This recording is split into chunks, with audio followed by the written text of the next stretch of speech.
Baiklah, Assalamualaikum warahmatullahi wabarakatuh. Perkenalkan, nama saya Anggi Elzani dari Fakultas Tarbiyah dan Keguruan, Prodi Manajemen Pendidikan Islam, Lokal MPI 4A.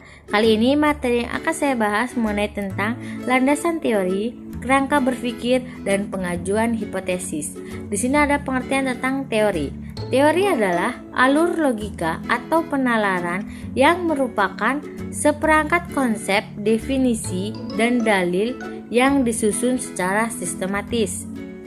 Suatu teori akan memperoleh arti yang penting bila ia lebih banyak dapat melukiskan, menerangkan, atau meramalkan gejala yang ada.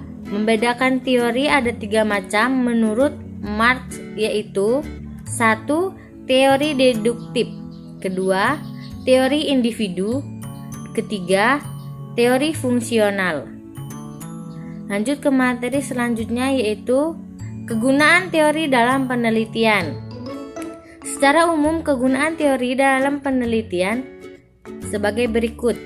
1. Untuk menjelaskan atau explanation, yang digunakan untuk memperjelas dan mempertajam ruang lingkup atau konstruk variabel yang akan diteliti. Kedua, untuk meramalkan. Yang ketiga, untuk pengendalian, yang digunakan mencandra atau membahas hasil penelitian. Kemudian ada yang namanya deskripsi teori.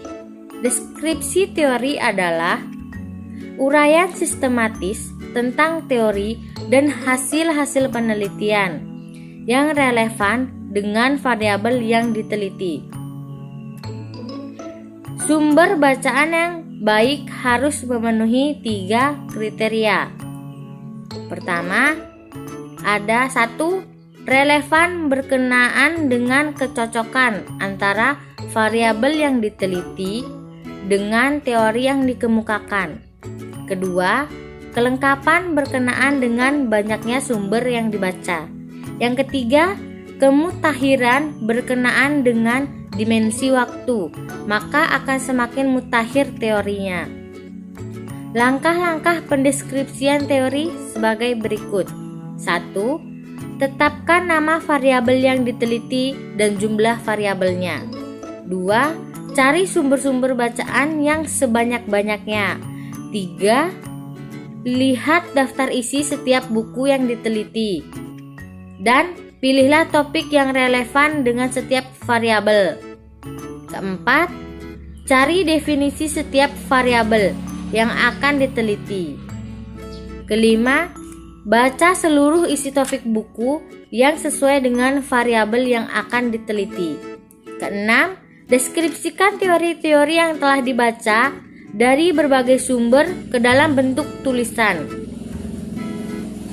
Lalu ada selanjutnya, yaitu materi tentang kerangka berpikir.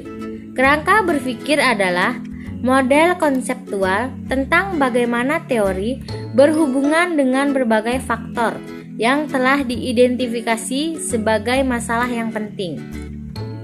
Kerangka berpikir yang baik akan menjelaskan secara teoritis pertautan antara variabel yang diteliti.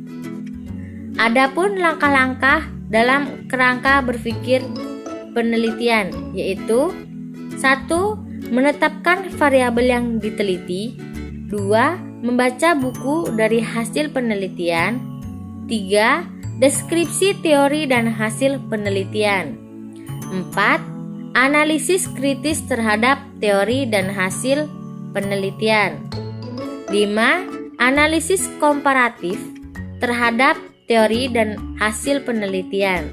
Keenam, sintesa atau kesimpulan. Lanjut materi selanjutnya ada tentang hipotesis. Hipotesis adalah jawaban sementara terhadap rumusan masalah penelitian.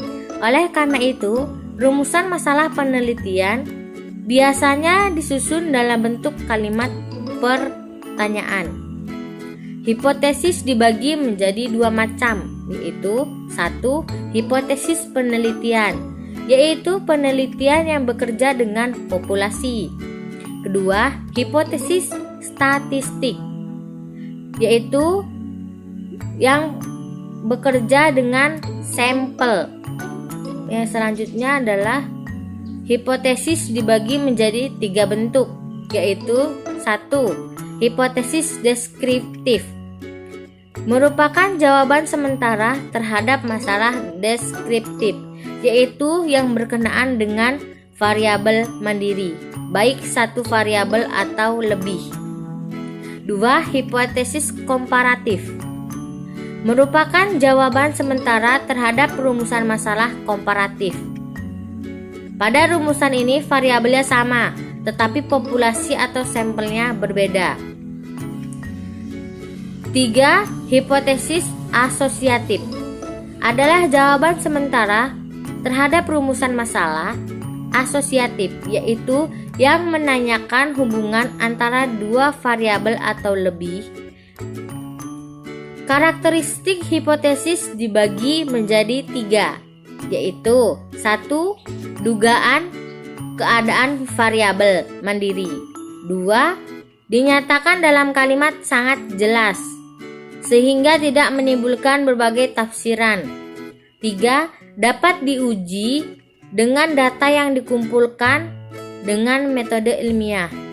Baiklah, hanya ini saja materi yang dapat sampaikan. Lebih kurangnya saya mohon maaf. Saya akhiri. Wassalamualaikum warahmatullahi wabarakatuh.